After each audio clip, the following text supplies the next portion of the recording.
Welcome to episode 2 of Put the Popcorn Down. Tonight, it's late, we're up the woods. The camera recording this is on an enormous great big rock, and we are in the middle of nowhere surrounded by rocks. We're on a little Stonehenge type formation. This weekend's been a good one for me. Resting all weekend. Saturday night I took my missus up for a resting road trip to WAW in Lowestoft. For those of you that don't know, the Knight family that run WAW, they just had the #1 film Fighting With My Family. I've got a small little cameo thing in that film, which is pretty cool. But it was a great film. I enjoyed the watch. It's quite light-hearted. It was family friendly. It was amusing. It had all the right highs and lows and emotions, and that's the people I was working for. Up in Norwich, a long old road trip with my missus. She with my fiance. She kept me sane. The drive up there, 3.5 hours up, 3.5 hours back. Next day I'm up, flat out, 65 kilos on the dumbbell press. We loaded that ISO chest press up with as much weight as I could physically stack on the thing, which is about 160 kilos. I've been in the workshop all day making, what I do is I make suits of armour for museums and reenactors as well. That's part of the thing I do. I've got a forge where I work up in Eartham in West Sussex, beautiful West Sussex countryside. You couldn't find a more beautiful place to work. I've been working on a Burgundian chapelle de fur, which means hat of war. It's a 15th century helmet, and I've been making it in one piece. So I've been fairly busy. We're sat on a bench in the middle of nowhere over a lake, enjoying the evening, looking at the twinkle twinkle stars, wondering what they fucking are. I don't know. But it's definitely not what they say it is. As in Sesame Street, the two little aliens, Earth, yep, Earth, moon, stars, yes, stars, reinforced stars, moon, yes. Stars are suns with other planets orbiting them, we must remember. Because we're this tiny speck in the middle of nowhere and we don't matter. I'm going to put the popcorn down on that one, kick that popcorn across that lake, because what you've got to remember, guys and girls, is 2 schools of thinking. Number 1, we evolved from nothing, floating endlessly in space in a universe that doesn't care about us, where the conditions are against us, natural disasters are going to kill us. We're completely outnumbered by the forces of nature and the forces of space. There could be asteroids that are going to come down and eliminate all life on the planet, turn it into a barren land. Our sun is in the last phases of its life, and when that sun dies, it's going to take every single piece of art and every single bone in the ground and every single speck of dust is going to be turned into fiery ash, and life and civilization as we know it will be completely ended, and there'll be no life. Okay, or we do matter. When you wake up out of bed, you get up, you take the first breath of fucking fresh air that you can get in your lungs, and you say, today I'm going to do something fucking good. I'm going to be good, I'm going to be positive, I'm going to have a positive mental outlook, I'm going to smash every goal I've set today, I'm going to work hard, no quarter, and I'm going to enjoy myself doing it. Don't go around doing the shit that you hate. Life's way too short to do things that you hate. Why don't you do things that you love? Why don't you get really good at the things that you love so that you can do the things that you love for your job? That, for me, is living. I just want you to be positive. I want you to be happy. I want everybody to do what they want to do. When I was a kid, I decided I wanted to be a professional wrestler. Guess what? I'm wrestling. I've been all over the country. I've been all over Europe. I've wrestled on TV. I've wrestled for some of the biggest companies around in Europe. And that all stemmed down from the fact that I wanted to do this when I was a kid. And I decided I was going to work until that came a reality. That meant hooking myself up at a top bodybuilding gym when I was 14. A training school. I later moved down to Hastings to train with my tag partner, a good friend of mine. I've had a wonderful time in wrestling so far. Last year I had a bit of a balls up. Last year I broke my jaw, smashed it wide open, and I required surgery in order to put that jaw back together. But it happened in the first 10 seconds of the match, and we had 10 minutes remaining, or maybe 15 minutes remaining, and we had to get through that match, and we did get through that match. And we went back through the curtain, and as soon as I got back through the curtain, I said, call me a fucking ambulance, because I'm broken. And yeah, unfortunately, because of that, I couldn't eat for 6 to 10 weeks. I went from 22 2.5 stone, maybe 23 stone, down to 18 stone. And 18 stone for me is mighty light. I hated it. And it wasn't good for me. I had to pick myself back up. At first, I'm chucking out the advice, be safe, be happy, be positive, do what you want to do what you love. But at that point in time, I was low because my clothes were getting baggy. I couldn't eat solid food. I didn't feel like I didn't look like the person that I felt I was still. And that was depressing. And I had to pick myself up. And what I did was I put the fucking popcorn down. So I got myself training. I got myself back in the gym. Started eating. Started training. Started taking my training more seriously. And in a way, I kind of had the wake-up call. Because all the time I was fucked and I couldn't train, it made me realise how much I actually do love to train and do love to do what I do. And when you're constricted and you can't do it, you're restricted and you're ill or you're broken, you can't do what you have to do. So as soon as I could get back to it, man, I was straight in there, training every day, you know. But when you have a goal, you have to remember. Because the problem with most people is they sit up the night before, and they sit there and they watch some motivational videos on YouTube, and they just start binge watching their fucking videos. And before long, they're so psyched up, they've got a massive hard on for achieving and doing so well.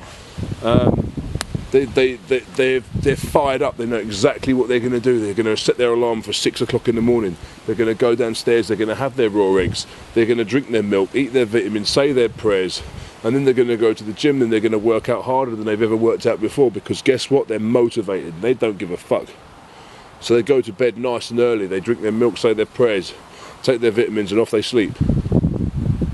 At some point in that sleep, the fuck you fairy shows up and fills your head full of doubt, fills your head full of sheep shit, fills your head full of fearful thoughts, and by 6 o'clock in the morning, when your alarm goes off, instead of jumping out of bed like you fucking promised yourself the night before, you hit the fucking snooze button and you say, in 15 minutes. And then you hit the snooze button again and you say, I'll just have another 15 minutes. And before you know it, it's 9 o'clock in the fucking morning and you're getting your body out of bed, and you're leaning out of bed and you're standing up with your sore back. You pull your socks on, you go downstairs, you have the same fucking Cocoa Pop concoction you pour into your bowl every day, and then you do exactly the same thing. But that's not for me. If you're motivated and you're now doing what you want to do, you're fulfilling your dreams, you're working hard, remember to keep up and keep going. Don't be distracted. So often people start succeeding and then they get more money, and then the money comes in, and then they get distracted with things and possessions and everything else. All the time you're staring at a screen, all the time you're staring at your phone, you're not achieving your goal. Put the escapism down. You're escaping real life by pretending to be someone else. 1 minute you're your sad ass Joe on your sofa eating popcorn, watching the TV and CNN news. Next minute, you're some Wild West character called Wild Bootstrap Bill, because you're a badass. You've even got your virtual reality headset on, and in your mind, you're gutting, scalping, carving, slicing, shooting, stabbing, raping, pillaging, punching, killing, everything in your path. But really, you're just in your living room and no one even knows you're there. Wake up, people, take the virtual reality off, pin a bullseye to it, open up your window in your high rise and boot that son of a bitch directly out the top floor window. Oh, it's just escapism. It's escapism. It's getting away from real life, getting rid of all the stresses and just letting yourself go. But what you don't realise is you're escaping to somewhere much worse. You're escaping to Wild West land, where there's people being scalped, stabbed, raped and murdered and burnt alive on a stake. You're escaping to Grand Theft Auto land, while there's some hoodie just going to just drive by on his bike and blap you off unless you kill him first. Then you're transporting yourself to World War II land, on into a Call of Duty world where you're shooting up everyone that moves, and then you're going to get yourself onto the boxing games and just beat the shit out of someone, or Mortal Kombat and rip someone's heart out. If you're playing a violent game in virtual reality land, that kind of says to me that this is a fantasy of yours. It's a fantasy of yours to behave in that manner, but you never could because you're too much of a pussy to do it in real life. Also, you'll get arrested for that shit. So put the popcorn down. I think the reason that society in some respects is getting so dulled down to pain is because they see it in their films, they see it in their news, and then they want to play it on their video games. They want to play that violence, as if TV isn't enough violence, at least as if getting pissed out your nut and fighting people in the nightclubs on a Friday, Saturday night, as if that's not enough violence for you. You then have to play violence on your little video machine in order to keep you happy. Wow, to keep you happy, you have to do atrocious things, and you just basically justify it by saying, oh, it's fun. Yeah, it might well be fun. And people will be saying to me, you know, don't be too serious, don't take this out of context, blah blah blah. Okay, I understand if you're gay. Why is there no games called, I don't know, Tranquility Land? And in Tranquility Land, you just walk around doing good deeds, picking up dog shit, helping old ladies across the road, giving the last of your change away, buying a homeless person a Happy Meal, mowing your lawn for the neighbour, generally, and loving your life. And instead of getting police points, you just get love points. There's no games like that. Because why? Because you find that boring. Why would you find helping someone else boring? You know? Help your fellow neighbour. Karma's real, motherfuckers. Don't spend all your day on the virtual reality kung fu kicking everybody in the face. Get your real fresh breath of fresh, stinking oxygen straight directly injected into your lungs, and enjoy what's around you. Don't look inside, don't look on a screen, look outside. Look outside. We're at a mini Stonehenge formation in the middle of the woods, and we're recording this because we are finding that it is improving our mood, because we're out and about in nature and not cooped up between the walls and the ceiling. So yeah, stay off the video games. And why not? If anyone wants to produce Tranquility Land, if there's any gaming podcasts out there, I can come up with Tranquility Land. I can give you some great ideas. I can give you some good deeds that you do, all to improve your hippie bonus.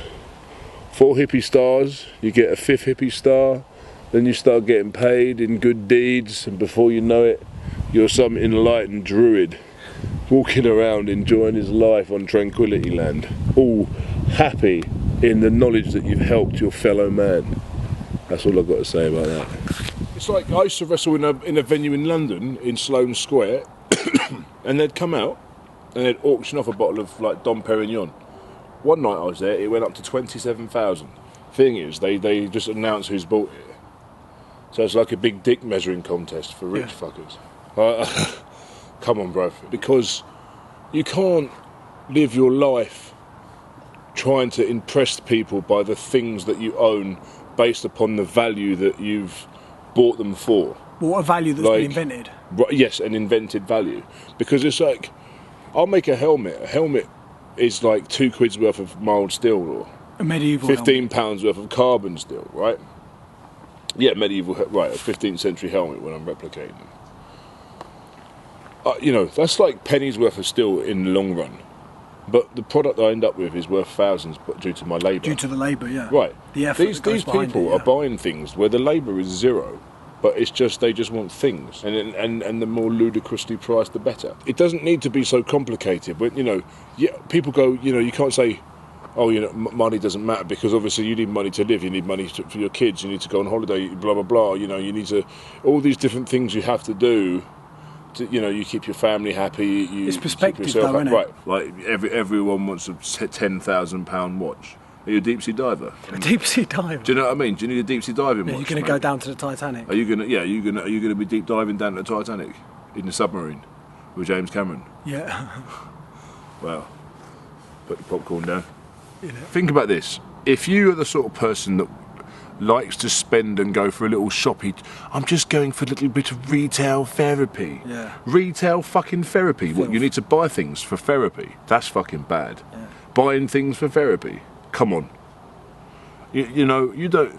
No, what you're doing is, instead of doing something and having a good time, doing what you're doing, you're wasting time buying something that's going to decrease in value. If you buy shit, You'll just remember that you had it at one point, and then what a sorry fucking end came to that product. I.e., you fucking drove it up a curb and wrote it off, or the PlayStation 15 came out. Do you know what I mean? Yeah. The PlayStation, the video games, mate. When I did that advert for Game with James. You did the wrestling advert, didn't you? Yeah, I did the WWE 2K17 advert with James Buckley from The In-Betweeners. And it was a good high-paying gig, but I don't know what fucking PlayStation... There's a million bloopers somewhere of me going, the WWE 2K17 out now on PS fucking 2. And they're like, cut. It's a PS4, brother. WWE 2K17 coming out now on the PS fucking 4. There you go. Cool. I had like the PlayStation 2 was the last thing I ever had. Yeah. And, you know...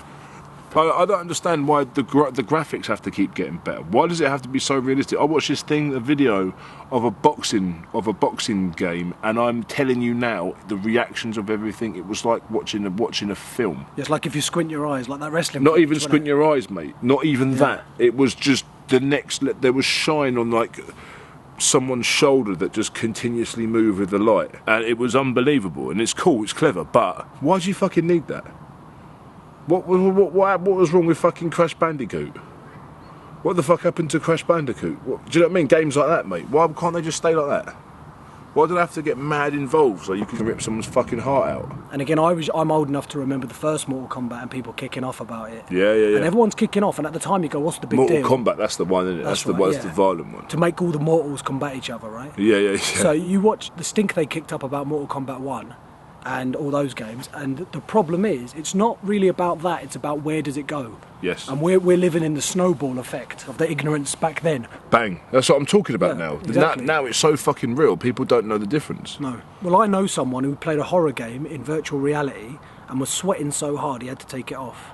Now, I'm not going to use his name, but you know him too. He's a douche flute smoking worker bee. Right, okay. You know what I'm talking about? Yeah. Well, he told me he was so scared of playing the VR that he had to take it off. Douche flute. A douche flute is a vape. Oh, mate, one of the guys, I've got to tell you a story about a douche flute. I was working on the doorman, right? Obviously, the DJ's got a douche flute, yeah? So the DJ's got his douche flute, and he's puffing it away, and he's been told, don't do that inside. It sets the fucking smoke detector off. Right. So at the end of the night, all the punters have gone home, we chucked everyone out. So this DJ, everyone's having a little drink up, little lock-in afterwards. This DJ gets his douche flute out, yeah?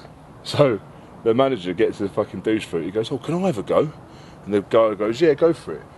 Takes one drag of it, puts it on the floor and stamps on it about fucking 7 times. Fucking hell. Yeah, mate, it's so fucking hilarious. I wish someone, where is that geezer? I wish someone would do that to all the douche flutes. Yeah, just get them fucking gone, mate.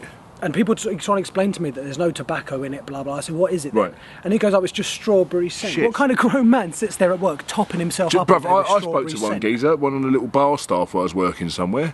I said, bruv, what is that smell? He said, it's raspberry jam on toast. Ah. Raspberry fucking jam on toast. You're vaping raspberry jam on toast. Yeah. Bruv, raspberry jam on toast ain't great for you. But I'm going with the raspberry jam on toast. Don't have it condensed into a fucking vape oil that you can blast across the fucking street and then literally turn up on your skateboard and everyone goes, what the fuck is that? And you go, oh, it's strawberry fucking raspberry jam flavoured fucking toast vape. But that's how much like adults now are like children. If you went back to the 1940s, they'd be embarrassed by it. Yeah, of course. Topping themselves up with all these candy coated flavours. The thing is the generation gap. It's like when we were like 10, 12 years old and some old guy goes, oh, it's not the same as it used to be in my day. You young'uns don't know what you're made of, and you go, oh, shut up, mate. They're right. But they're right. They but also, not only are they right, the generation gap was large because people were still well mannered then. They weren't these little snowflake delicate fuckers that you see now. Like nowadays, the difference between me at 10 and the way I thought and a 70-year-old man is completely different, opposite ends of the spectrum. But the same way, like, I can't relate to someone even 10 years younger than me now. Yeah. The generation gap's shortened. Do you know what I mean? Yeah. They think that by saying something, you're going to stop your opinion. Yes. It's like, hang on a minute. So you're this passive-aggressive pussy, and you think if you talk loud enough, your keyboard-worrying words are going to fucking scare me off. Yeah. No, fuck you. I don't have to be subject to your opinion. It's the same thing with the identifying as. Just because you identify as something doesn't mean I have to pretend that you are that thing that you're identifying as, because it's going to hurt your feelings if I go, you're not a dessert spoon. You're a 57-year-old sad fucking bloke that needs to put the popcorn down. Yeah. Do you know what I'm saying? Yeah. You need to put the popcorn down. You don't need to be identifying as anything other than what you are. The thing is, reality isn't everyone accepting that you think that you're a cat today. No. If you'd have said, listen, bruv, if you'd have turned round, if you brought someone back from the dead from 100 years ago, and you turned round to them and you said, I am not identifying as a woman, I am not identifying as a man, I'm identifying with no gender, or a fluid gender, where I just basically float between being a man or a woman or a gay man or a lesbian, and I just fucking float through that shit. A 100-year-old person would go, you need shock treatment. That's the fucking Victorian answer to that sort of thinking, is fucking things like shock treatment. It's like my mum being 64 years old, she's 65 now, right? She retires in a year. She missed the retirement cut-off by like 6 months. So what happens if when she got to 60 she identifies as 66? Does that mean she gets a fucking pension? Yeah. Does she get a pension now? No, you don't, because it's not an actual fucking thing. It doesn't actually hold any relevance in the real world whatsoever. You're just saying that you're identifying as that. Okay, what happens? Okay, if I want to buy a really expensive house, what if I identify myself as Bill Gates? So I'm identifying as Bill Gates today. I'm just going to use his bank account, if that's all right with you. You know, can I just say I identify as you now, and you can identify as me? Well, of course not. Right. So it's like, where do you draw the line? And it's like the Mortal Kombat thing. If you start allowing people to go down this route thinking it's not too bad, just try and think 20 years' time. Yep. Multiple generations' time. Yeah, absolutely. Well, you're now basically teaching kids from birth that it's all right to identify as what they fucking want from birth. I should have told the old build. I'm identifying as someone who wasn't there. I wasn't here at the time of the crime. It's just, yeah. I've wanted to address this somehow, and I'm glad I've got a medium for it now. And you can be whatever you want to be. You're gay, straight, whatever. I don't care. You have to really be it, though. You have to really be it, and also, like, you don't have to hide behind this overly liberal way of thinking of, it's like we're like, no, you're literally, there's not some movement towards straight people, right? It's not LBGT straight, is it? It's everything but. So basically what they're doing is segregating themselves and then moaning that they're segregated. Just be your own sexuality. I don't fucking run around telling everyone on the street that I'm fucking straight and I need equality rights. No, you are what you are. I don't shout out the fact that I'm straight. Why do you have to have this movement where you're oppressed all the time? No, it's not. If anything, it's the other fucking way. You can't go, oh, pardon me, sorry, darling, I didn't quite catch that. Are you calling me darling? Are you this and that? Blah, blah, blah. Next fucking minute, you're Harvey Weinstein or fucking Jimmy Savile, do you know what I mean? And you're just being polite. It's like the most defenceless fucking pussy generation of people, because they're fucking skinny, feeble, fucking pussy-armed shit going on, and they're just the weakest generation of people that I've come across ever. They're scared by words. And they're scared by words. Just lighten up. Just lighten up. Stop being offended by everything. Like, it's like when you meet someone and you get on with them, you take the piss out of each other generally. Yeah. Just because I'm not PC enough for you. Yeah. And what it's people like, are, come on, bro. If people are scared of words, in the future, when you come across someone who has an opposing opinion, how do you ever discuss it with them? They get offended, they get emotional. They get emotional over a word. Yeah. And give it a few generations and no one will actually be able to communicate when they've got a difference. Absolutely. I went to hospital once because I fucking had a prom out at a show. Went a bit funny and ended up in the hospital after the match. And I was strapped to this fucking backboard thing. And we're on the way to hospital and I'm like, I need a piss so bad. And there's this little hospital dude, and I've got my hands strapped in. And this paramedic guy, he's a lovely bloke, and he was like, I'm going to have to hold it for you into this fucking thing. And I was like, bro, no one's held my dick for me to piss since I was about 4. So I don't want that. I don't want that, not as a grown man in wrestling trunks and face paint. Do you know what I mean? So I held it, and we got to the hospital. Stu follows me, my tag partner follows me into the thing. Would it have been and I'm alright? stood there with the fucking drip tray. Would it have been alright if he identified as a woman? No. No identifying here, put the popcorn down. So I walked into this toilet, and as soon as I said, look, I need to go. They pumped so many fucking fluids into me by this point as well. I was just like, fuck. I am desperate. I'm like a big sailing bomb ready to just explode in this fucking hospital. So I could just bust open this door and this disabled toilet stew stood behind me. I just start pissing, and I'm not kidding you, mate. You know when Austin Powers is having that fucking 3-minute piss when he gets unfrozen? When they defreeze him, or defrost him. And Austin Powers is just a spoof of James Bond. And if you watch any of the old James Bonds, it's like they are just spoofs anyway. Oh, yeah. Do you know what I mean? Yeah. Isn't it funny how it's like when you watch James Bond films, all the gadgets that are in the Bond films are now in normal cars now. A sat-nav in a Bond film was seen as some fucking ludicrous thing. Before, if you wanted to have a high-speed pursuit, you'd have to run around the fucking back of your car, open the boot with your key, get your fucking map out, get to the right page, map your journey, stop every 3 minutes with the map. Do you know what I mean? Next thing you know, James Bond on fucking... James Bond's got a sat-nav and it's going, turn left, James. Yeah. Oh, yes. You'll be fucking shaking, not staring before you know it.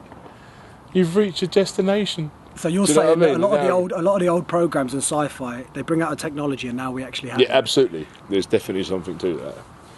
Because they're basically putting images in front of you for long enough to make you believe that it's a possibility. And so that when it actually does come around, all you say is, oh, I've seen that in a film. And you fucking move on, and you're just quite happy because you've seen it in a film and you can make the link between the two. I used to love the thought of I used to have the action man with the space buggy. As a kid, my favourite Bond was Moonraker. Oh. Goes to the space station. Yeah, that's right. One of my favourites was the one with Sean Connery, was Dr. No. Okay, that's the first one. Yeah, the first one. I don't know why I liked it, but it was one. I think it was because it was the first Bond film I saw. Right. And because it was the first Bond film I saw, I remember when I was a kid, they were rerunning them on ITV, and it was just about the age where, like, I was allowed to stay up and watch a bit of James Bond. And it finished about 10, so to me it was like some mad late bedtime. Yeah. But I got to watch a James Bond film, and Dr. No was the one that I watched, and they did it in order. Every week they just put a different Bond film on. And they were all great. Do you know what I mean? As a kid, it really caught me. Yeah. Now when you see him back, you think, oh my God. You know? Roger Moore was a great Bond. Who's your best Bond? I don't know if it's true that everyone picks the one that they grew up with, but it seems to be true. Well, I actually like as well, ridiculously, was Pierce Brosnan. He's my favourite, yeah. He was good. Yeah. He was great. So Pierce Brosnan was my favourite, but that's the one when I grew up watching GoldenEye. And then you had the N64 game GoldenEye. That was the best game, which I was absolutely glued to every single day. That's the thing. You don't need to make graphics better than GoldenEye. No, but at the time, that was cool. At the time, it was mind blowing. Me and my mates every day from school. You were smashing the popcorn from 3 o'clock when school was out. Straight away. Pop, pop, pop, pop. Next thing you know, you've got a big bag of popcorn. What are you doing with that popcorn? Smashing it. Smashing that popcorn straight away. But it's roasting hot outside, and there's like all of us none. And there's the occasional bit. Yeah. But you know, at least I know. You helped me boot the popcorn. At least I know it's popcorn now. Yes, yeah. Most of these geezers are eating it, and they don't know it's popcorn. Yeah, they're eating it. Yeah, absolutely. When I was playing GoldenEye, I had absolutely zero clue. But we're literally it's roasting picking hot. Up the popcorn as and all summer long, it's just GoldenEye. No one's out in the sun. Enjoying it. Yeah, we just, you know what I mean. Yeah.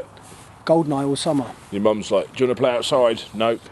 I spoke about this before, but I'm going to go. It's good. I think you need to hear it. A mate of mine's coming back from Japan.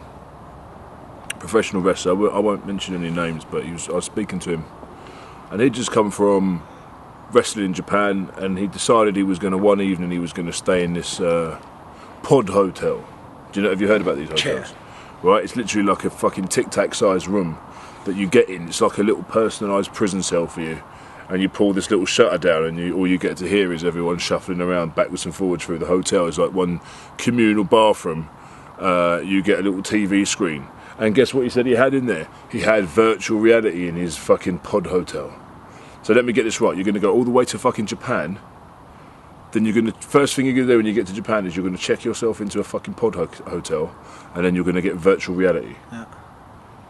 Do you understand that? In the 1950s, when they had all those alien movies, the idea of being in a pod was a bad thing. Now it's some fucking cool, trendy thing to do, and you're going to go and put VR headset on, pretend you're Indiana Jones. Just before we go, I'd just like to give a shout out to my tag partner, or my former tag partner, Big Stu Allen.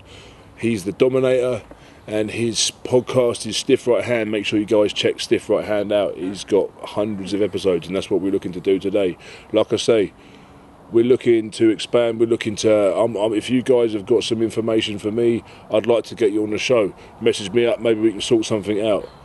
Remember, guys, these are light-hearted discussions. Don't take anything too seriously. It's a laugh. This is comedy after all. If you guys have got funny stories, funny anecdotes, or you want to talk to me about something important, something wrong, you want to talk about an agenda, you want to talk about a bender, whatever you want to talk about, I'm your man. So message me up. Get in touch with us on the YouTube channel. If there's anyone else with a podcast out there that want to collaborate, that's a good way for me to be getting out there, a good way for you to be talking to people that you want to be talking to. So remember guys, put the popcorn down.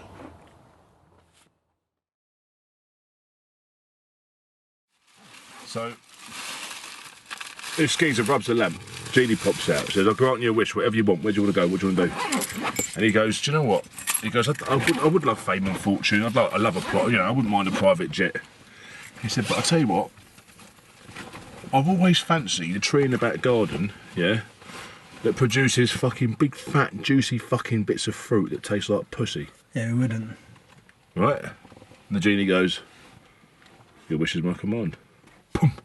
This geezer goes home, yeah, gets home like that, fucking goes into the back garden, lo and behold, this big fat fucking enormous great big fucking fruit tree with juicy great big fucking bits of fruit on there. Yeah, big hairy fruits. Fucking, yeah, big old fucking bits of fruit. So fucking geezer fucking goes, oh fuck it, right, fucking boom. Picks it up off the fucking tree, goes like that. He goes, oh fuck! Rubs the lamp, genie comes out, he goes, what the fuck is wrong with this apple? He goes, it tastes like shit. The genie goes, oh no, turn it round a bit.